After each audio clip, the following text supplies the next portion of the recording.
Welcome বন্ধুরা, আমার all subject tuition চ্যানেলে তোমাদের সকলকে জানাই স্বাগতম। বন্ধুরা, আজকে আমরা হাজির হয়েছি মাধ্যমিকের ভূগোল সাবজেক্ট নিয়ে। ভূগোলের আজকে আমরা প্রথম অধ্যায় থেকে মোস্ট ইম্পর্টেন্ট গুরুত্বপূর্ণ 2 মার্কসের প্রশ্ন উত্তর সহ এই ভিডিওতে আলোচনা করতে চলেছি।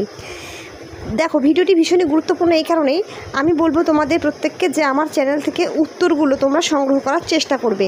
কেন বলছি? উত্তরগুলো সহজ সরল প্রাঞ্জল ভাষায় লেখা, যে লেখা পড়ে পরীক্ষক বুঝবেন যে এই ভাষাটা তোমাদের নিজস্ব ভাষা, তোমরা বুঝে তারপরে একটা উত্তর তৈরি করেছো। তার মানে দেখো, বইয়ের হুবহু মুখস্থ করে তো লেখার ট্যালেন্ট তো অনেকেরই আছে, কিন্তু সেটাকে বুঝে নিজস্ব ভাষায় ট্রান্সলেট করা, এটা কিন্তু ভীষণই কঠিন একটা বিষয়। আর যেটা পরীক্ষক কিন্তু দেখতে চান, 100% মার্কস যদি কেউ তুলতে চাও তাহলে বলবে এইভাবেই উত্তরগুলো লেখার চেষ্টা করবে। তো দেখো, প্রথম প্রশ্ন কি বলা হয়েছে, নদীর অববাহিকা কাকে বলে? নদী ও তার সমস্ত উপনদী মিলিয়ে যে বিস্তৃত অঞ্চল থেকে জল সংগ্রহ করে সাগরে নিয়ে যায় তাকে নদীর অববাহিকা বলে। অথবা কর্তৃত্ব শৈলশিরা বলতে কী বোঝো? দেখো, এই নদীর অববাহিকার সঙ্গে এই কর্তৃত্ব শৈলশিরা পরীক্ষায় আসার চান্স আছে।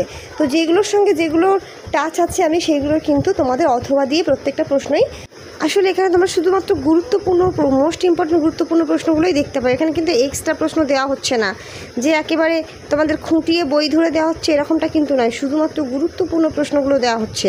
তাই প্রশ্নগুলো যেমন গুরুত্বপূর্ণ, উত্তরগুলোও কিন্তু তেমনই গুরুত্বপূর্ণ, কারণ উত্তরগুলোতে তোমরা ফুল মার্কস পাওয়ার একটা চান্স আছে, 100% মার্কস পাওয়ার। ঠিক আছে?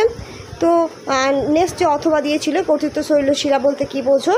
উত্তর হবে, নদী যখন আগেই তৈরি হওয়া ভূপ্রকৃতির ওপর দিয়ে প্রবাহিত হয় এবং ভূ উত্থানের সময়ও নিজের পথ ধরে কাটন করে এগিয়ে চলে, তখন যে শৈলশিরা কেটে যায় তাকে কর্তৃত্ব শৈলশিরা বলে। এরপর দ্বিতীয় নম্বর প্রশ্ন দেখো, পর্যায়ন কাকে বলে? উত্তর, ভূমিরূপ গঠনের বিভিন্ন স্তর ও পর্যায়কে পর্যায়ন বলে, যেমন নদীর তরুণ, পৌর ও বার্ধক্য পর্যায়। অথবা গৌড় বলতে কী বোঝো? উত্তর, নদীর গতিপথে উঁচু স্থান থেকে নিচু স্থানে পড়ার যে পার্থক্য তাকে গৌড় বলে। এটি নদীর গতি নির্ধারণে গুরুত্বপূর্ণ। তোমরা দেখবে পর্যায়ন নইলে গৌড় থেকে একটা প্রশ্ন পরীক্ষায় 2 নম্বরে আসতে পারে।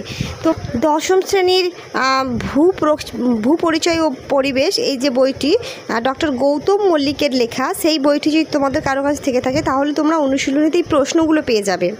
ঠিক আছে? খুব সুন্দর করে এরকম পরপর করে প্রশ্নগুলো দেওয়া রয়েছে। হ্যাঁ, উত্তরগুলো তোমাদের অবশ্যই রেডি করতে হবে। তো উত্তর আমি বলবো এখান থেকে তোমরা উত্তরগুলো নিয়ে নিতে পারো।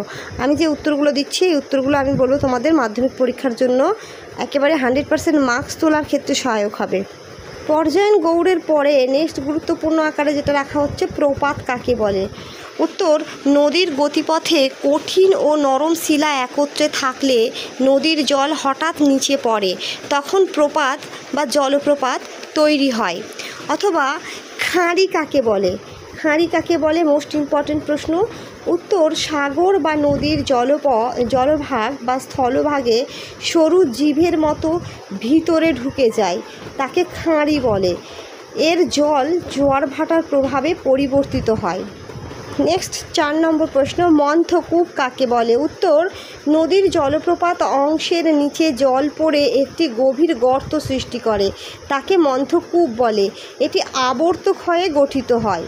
অথবা শৃঙ্খলিত শৈলশিরা কী? উত্তর, বহিঃপ্রক্রিয়ার ফলে নদী যখন পর্বতমালার মধ্য দিয়ে গর্ত বা গিরিপথ তৈরি করে তখন পর্বতশ্রেণীটি শৃঙ্খলিত শৈলশিরা নামে পরিচিত হয়। নেক্সট প্রশ্ন, নদীর মোহনায় বদ্বীপ সৃষ্টির অনুকূল 2টি অবস্থার কথা বলো। উত্তর, নিম্নলিখিত 2টি অবস্থায় বদ্বীপ গঠন সহজ হয়। 1, মোহনায় জোয়ার ভাটার প্রভাব কম থাকলে। 2, নদী অনেক পলি নিয়ে এলে ও গতি হ্রাস পেলে বা কমে গেলে। অথবা প্লায়া কাকে বলে? যদি প্লায়া কাকে বলে তাহলে মরুভূমিতে বৃষ্টির জল শুকিয়ে গিয়ে যে চ্যাপ্টা ও লবণাক্ত দাগ তৈরি হয় তাকেই প্লায়া বলে। নেক্সট, কড়ির আকৃতি কীরূপ? উত্তর, কড়ি দেখতে পেয়ালার মতো আধা গোলাকার, ওপরের দিকে খোলা এবং নিচের দিকে বাঁকা বা গভীর খাদের মতো হয়।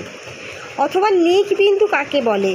উত্তর, নদী তার গতিপথে সর্বনিম্ন যে উচ্চতায় জল প্রবাহিত করে, অর্থাৎ যেখানে তার গৌড় প্রায় শূন্য হয় তাকে নিকবিন্দু বলে।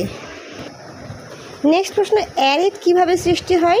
উত্তর, বায়ু ক্ষয়ে দৃঢ় শিলাগুলি থেকে নরম শিলা সরে গেলে খাড়া ধারালো শিলার খাঁজ দেখা যায়, একে অ্যারেট বলে। এটি ক্ষয়ের ফলে গঠিত হয়।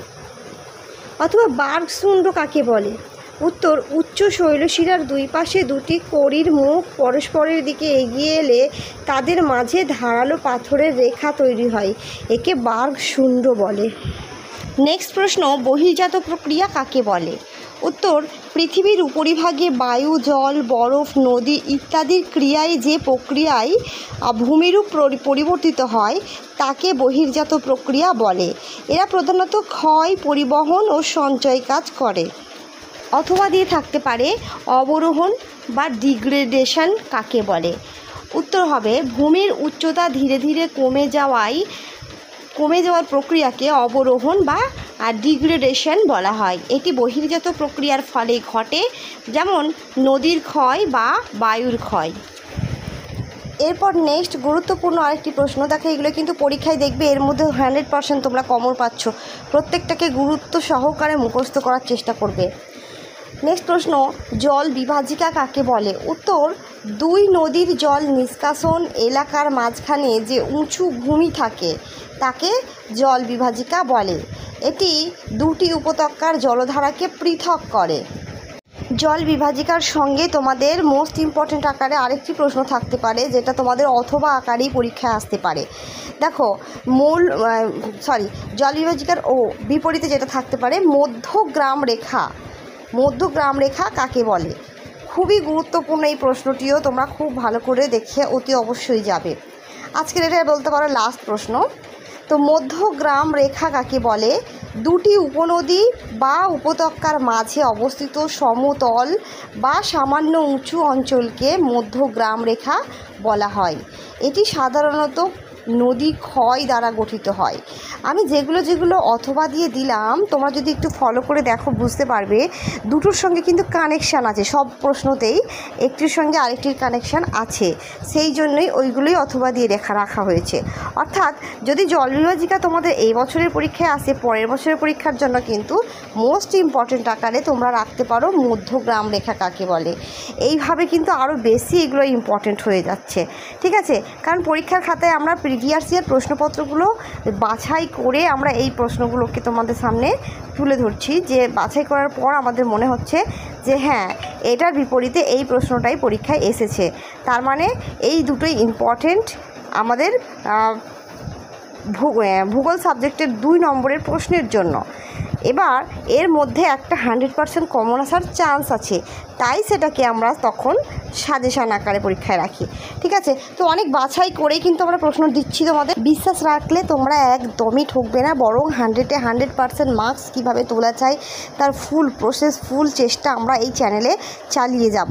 তো তোমাদেরকেও কিন্তু আমার সঙ্গে জুড়ে থাকতে হবে রেগুলারলি, তবেই কিন্তু তোমরা সেই সাকসেসের পেছনে সাকসেসটাকে অর্জন করতে। তো বন্ধুরা, আজকের মতো ভিডিওটি এখানেই শেষ করছি। দেখা হচ্ছে নেক্সট ভিডিওতে। যদি ভিডিওটি একটু হেল্পফুল বলে মনে হয়ে থাকে তাহলে অতি অবশ্যই চ্যানেলটিকে সাবস্ক্রাইব করে পাশে থাকা বেল বাটনটি ক্লিক করে রাখতে একদমই ভুলবে না, কারণ পরবর্তী অধ্যায়গুলোও কিন্তু তোমাদের আমি এইভাবেই দিতে থাকবো। ওকে, ধন্যবাদ।